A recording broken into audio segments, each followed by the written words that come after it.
tudo bem? Estamos em mais um Ser Mamãe, eu sou a Thaisa Tozideria e vamos às nossas pautas de hoje. A primeira delas é com a psicóloga e sexóloga Adriana Visioli. A gente vai falar sobre aquele tema difícil para os papais, né? Como falar sobre sexo com o seu filho. A segunda delas é com a médica veterinária, que é responsável pela Agropet Puro Pelo, Elitiária Marquezine. Ela vai falar pra gente sobre o protocolo vacinal de cães, pra gente cuidar bem dos nossos cãezinhos em casa. E a terceira e última é com o Dr. Tiago Slaviero, ele que é mestre especialista em ortodontia, vai falar pra gente de uma forma da gente pegar e economizar com o tratamento ortodôntico dos nossos filhos.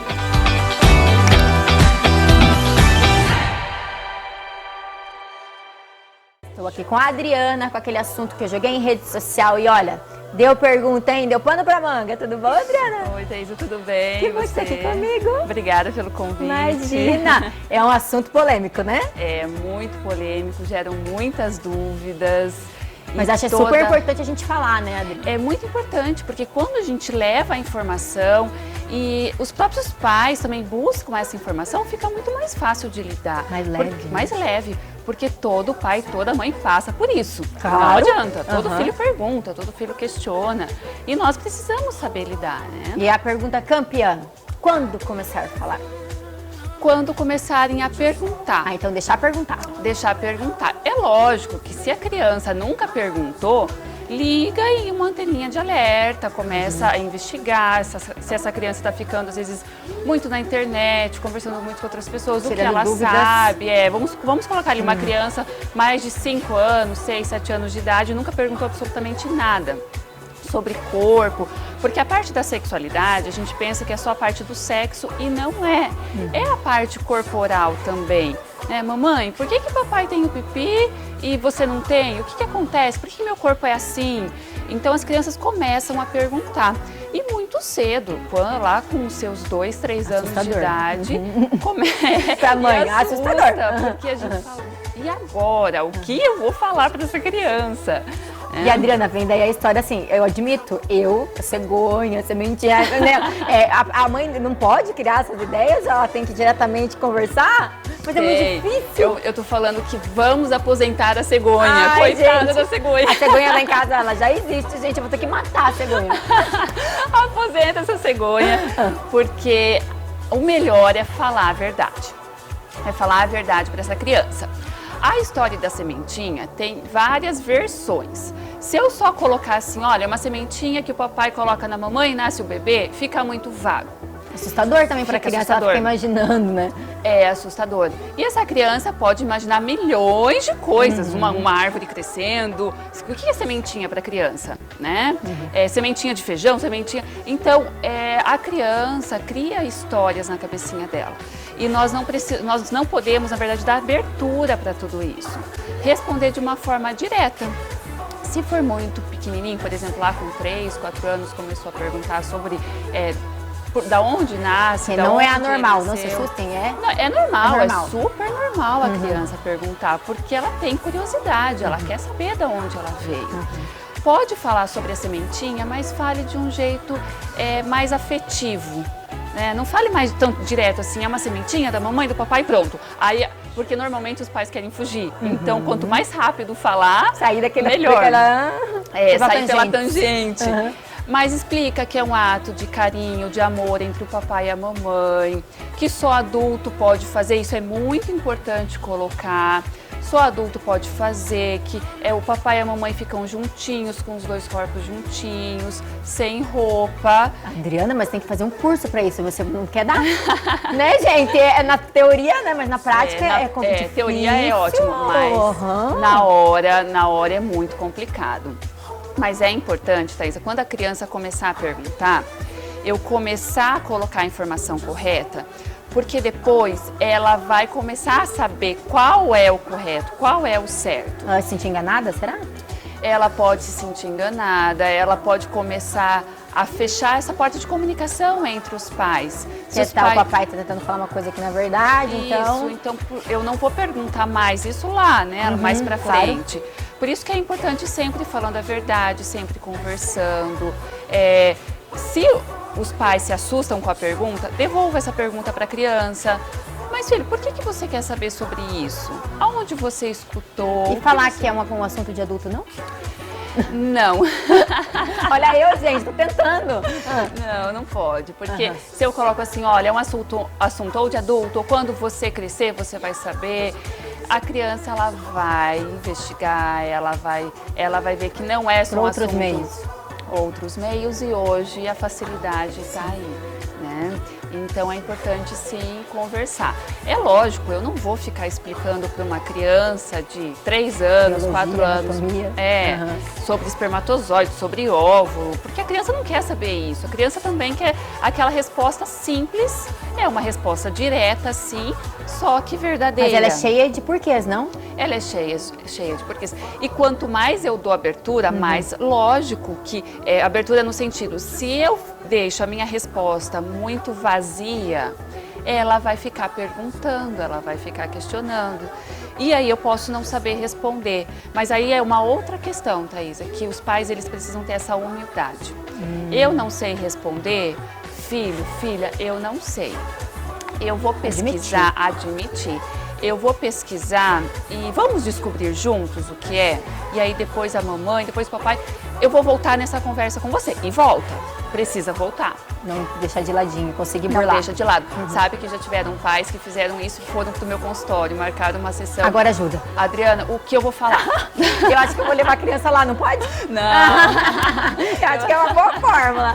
Não, eu não atendo crianças, eu atendo os pais, porque aí eu oriento os pais a como lidar. Falo, olha, então você pode conversar dessa forma, volte ao assunto com a criança e explique dessa maneira. E a criança ela vai se sentir confortada, porque ela vai ver que o pai e a mãe estão falando a verdade, estão falando o que é o mais importante, não estão fugindo do assunto, estão dando abertura, porque lá pra frente, quando ser um adolescente, entrar nessa fase da adolescência, os pais vão querer conversar. Daí ele que não vai querer, né? Tipo, Aí você ele não que quis não vai conversar querer. lá comigo, agora eu não quero mais. Justamente. Aí a filha que não vai querer, porque aí eles não vão se sentir à vontade.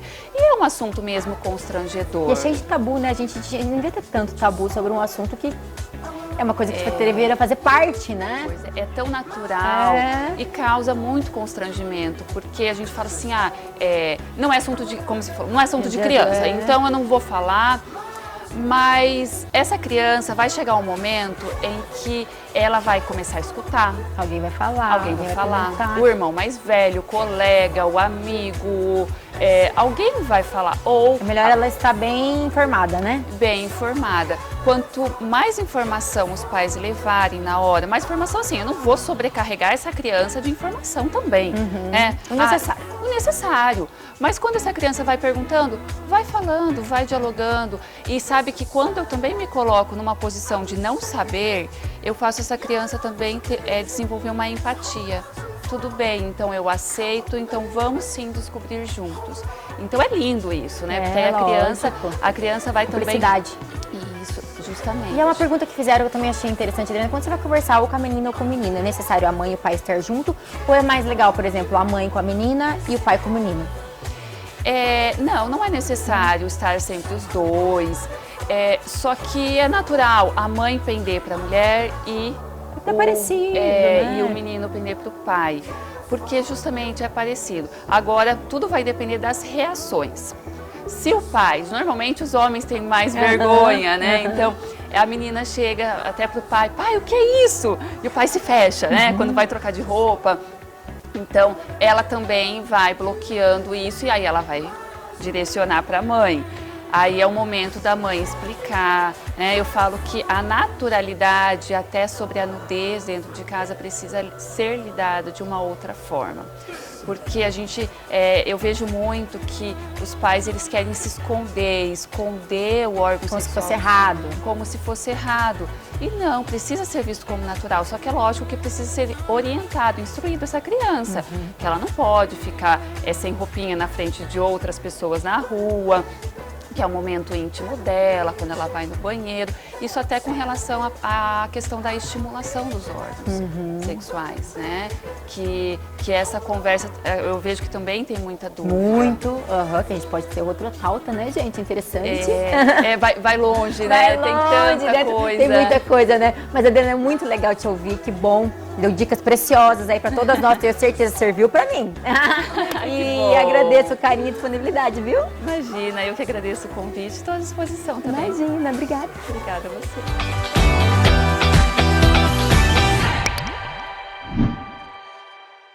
Estou aqui com a médica veterinária Elitiara para a gente falar sobre o protocolo de vacina em cães. Tudo bom, Eli? Olá, bom dia, tudo bem? Bom dia! Você viu? Agora a gente se encontra aqui. É, totalmente diferente, né? A Eli é responsável por olhar os meus, a minha Cad, é uma honra te ter aqui. A Daphne. É, a Daphne, a Babi, as minhas falecidinhas também, né?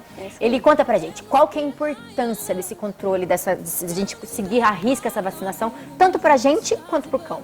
Pensando na questão de família, né? Então eu gosto muito de falar, eu sou bem realista, eu gosto de falar o quê? Que quando um animalzinho fica doente, todo mundo sofre. A família sofre, nós que temos crianças em casa, principalmente eles, o sofrimento é intenso. A gente tem que pensar no nosso bolso também, né? A gente não pode ser hipócrita, eu acho.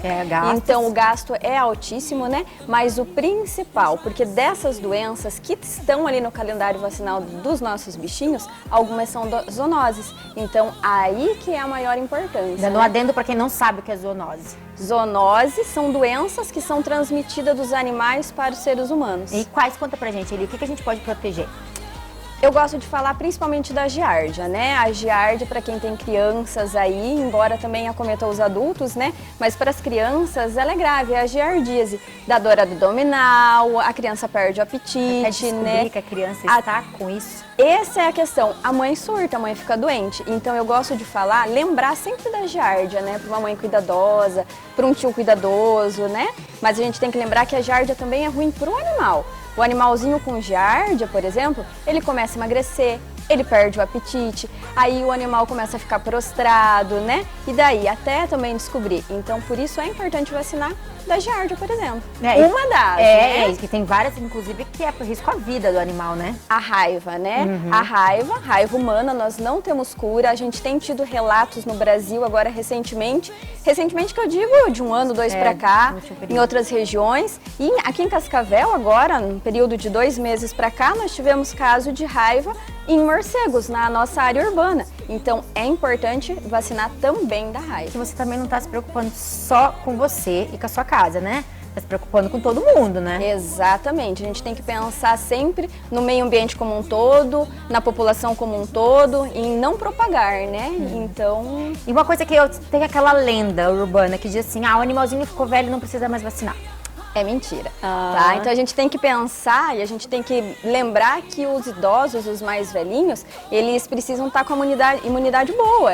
A gente tem que pensar que eles precisam estar bem cuidados sempre. Então, o velhinho, a imunidade baixa. Quando a imunidade baixa, o que acontece? Eles são acometidos, eles estão propensos a adquirir várias doenças. Eu acho que surgiu essa lenda, não deve ser ele por causa dessas doenças de cachorrinho filhotinho, tipo a parvo, que é mais comum em animais jovens, e aí deve ter criado essa lenda, né? Que daí nos mais velhos não precisa se preocupar. Eu acredito que sim, não tem nada científico o porquê dessa, né, fake news, digamos assim, né? Mas a gente tem que vacinar sim os filhotes e os idosos também. Pensar que os idosos, né? Lembrando que idosos a gente fala com animal com mais de 8 anos. E hoje em dia é super normal, né? É muito comum. A maior parte dos animais hoje estão aí já com mais de 8 anos. A gente diz eu tive 2 idosas e 16, 15 anos. Hoje a expectativa de vida aumentou muito, né? Muito, muito. Hoje a gente pega um animal, que vive 20 anos, 22. Né? Então, eu acho que isso tudo dá a ver com cuidado. Com cuidado, como um todo. Vacinação, alimentação,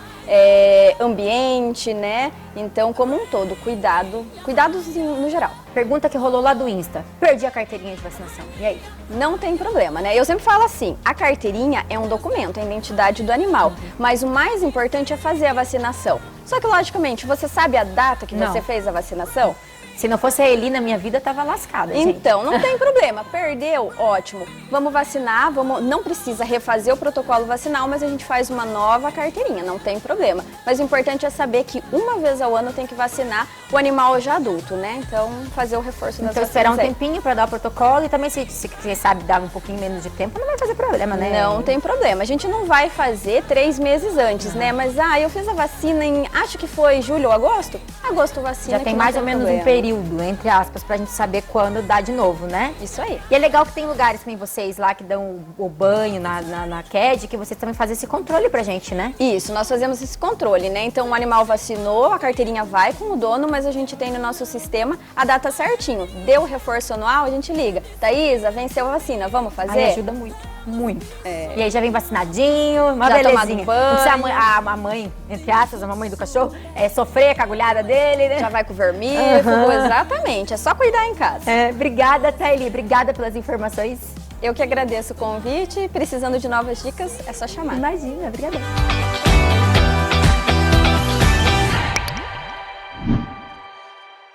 Estamos aqui com o Dr. Tiago Slaveiro para a gente descobrir se existe uma fórmula mágica para a gente economizar no tratamento ortodôntico do nosso filho. Tudo bem, Dr. Tiago? Tudo bom? Quanto tempo a gente se fala pelas redes sociais, né? Pois é, cara, uma loucura, né? A gente tá aí tempão tentando fazer essa conversa e não... Mas uma hora não sai. sai. Mas uma hora sai, estamos aqui, né? Conta pra gente, quando a gente pode começar a se preocupar com isso, com nossos filhos?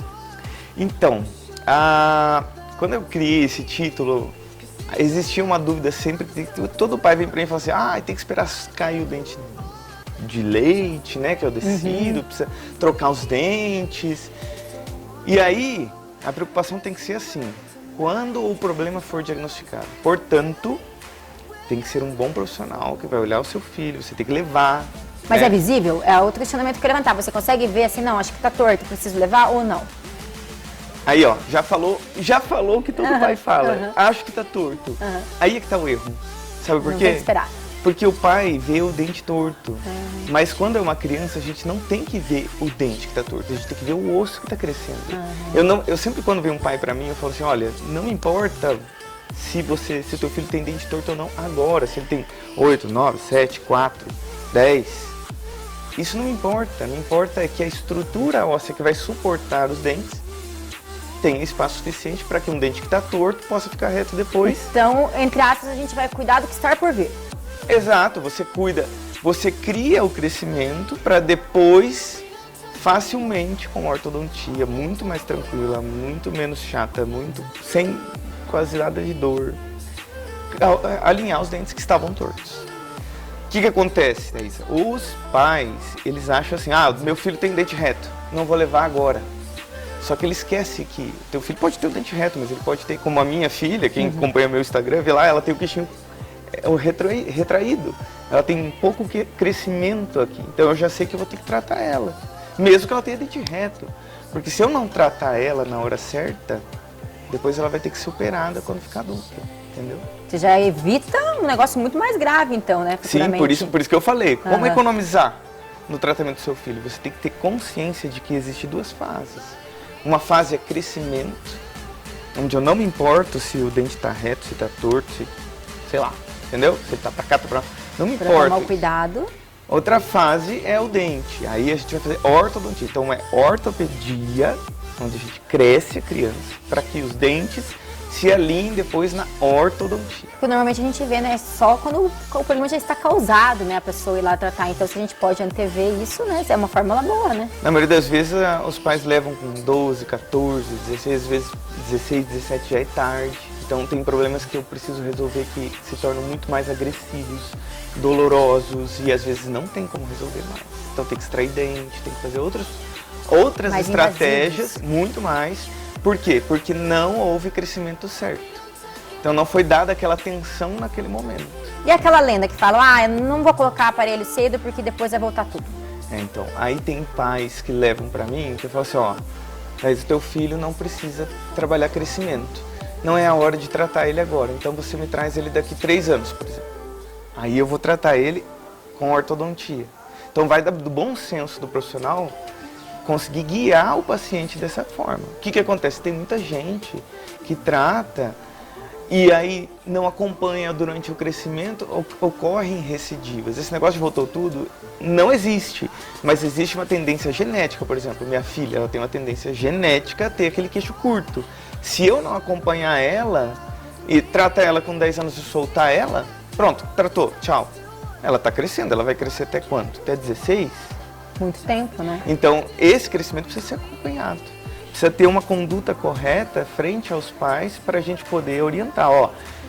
tem casos que eu falo assim, chegou aqui, eu trato 1 ano e meio, daí eu falo assim, volte daqui 1 ano e meio, aí volta. Aí trato 2 anos, falo agora, volte mais daqui 1 ano que eu quero dar só uma acompanhada. Pronto. Então, normalmente a gente pega a criança desde a fase de crescimento inicial ali, que eu gosto, 9 anos, às vezes dependendo do problema até mais cedo, até terminar o crescimento dela. A gente tende a acompanhar esse paciente. Falam muito em aparelho, né? O tipo de aparelho que pode acontecer. Eu acho que vai então de cada caso, né? Então, ortopedia se lida com aparelho móvel, porque se chama ortopedia funcional. Eu mudo a função da criança. Por exemplo, minha filha, ela... Tô dando muito exemplo da minha filha, porque ela é um clássico, Mas é né? sua filha, né? Ela tem uma forma de deglutir e eu posso usar um aparelhinho móvel que vai fazer com que ela empurre esse queixo para frente para ela poder engolir, senão ela não consegue engolir a saliva, engolir quando fala, que isso acontece de 800 a 1.200 vezes por dia. Então a mudança desse hábito faz com que haja o estímulo para a estrutura crescer como eu quero. Entendeu?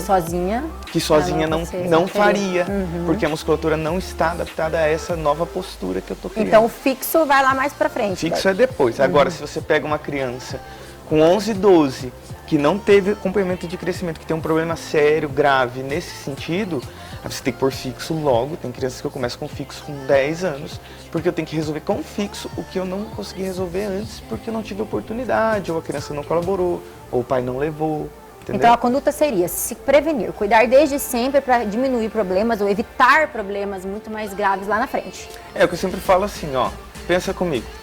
Se eu chegar pro teu filho e falar, pra você falar, ó, teu filho tem um problema, e a gente vai resolver o máximo que a gente puder agora. Se dos 8 aos 10 eu conseguir resolver 50% do problema dele, não é melhor eu resolver os 50% só depois? Ou eu tenho que deixar todos os 100% para eu resolver com ortodontia lá na frente? Então, tudo depende.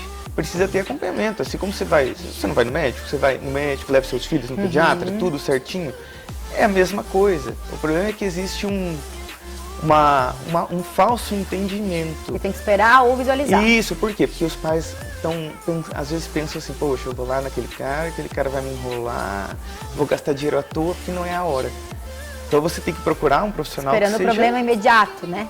Você tem que procurar alguém que seja honesto. Para te falar, ó, tem muitas crianças que chegam lá comigo com 5 anos, eu falo, venha com 8. Chega com 8, eu falo, venha com 10. Cara, eu não ganho nada para isso, você entendeu? Eu oriento e pronto. Eu sei que lá com 10, 11 ela vai voltar e eu vou conseguir tratar. Agora, tem criança que chega para mim e eu falo, cara, tem que ser agora. Já. E aí eu já deixo muito claro, eu falo sempre para os pais, ó, não importa se você não vai fazer comigo o tratamento. Não estou te dizendo para você fazer comigo, estou te dizendo que você tem que fazer. Porque é a hora certa. Né? Tudo tem a hora certa, tem que ser acompanhado da forma correta. Que legal. Isso aí, gente. Então a gente cuidar das nossas crianças antes de quando o problema acontecer. Assim a gente pode evitar problemas e economiza, né? Economiza por quê? Porque depois lá na frente você não precisa usar um monte de coisa, você não precisa extrair dente do seu filho, que se torna um trauma. Você tira dente, você perde suporte, envelhece a pessoa. Ou cirurgia que é muito, muito mais caro e não fica tão bom. Além da preocupação de uma mãe, né? Submeter um filho à cirurgia, né? Porque aí se vai para a cirurgia ortognática futura, é muito mais sério o problema e não fica tão bom como se tivesse tratado com o crescimento correto. Obrigada pelas informações, Dr. Thiago. Beleza? Obrigado, eu que te agradeço. Imagina, pela oportunidade. Sou eu que agradeço. E é isso aí, gente. Ficamos aqui com mais um Ser Mamãe e eu espero vocês nos próximos.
Okay, doors.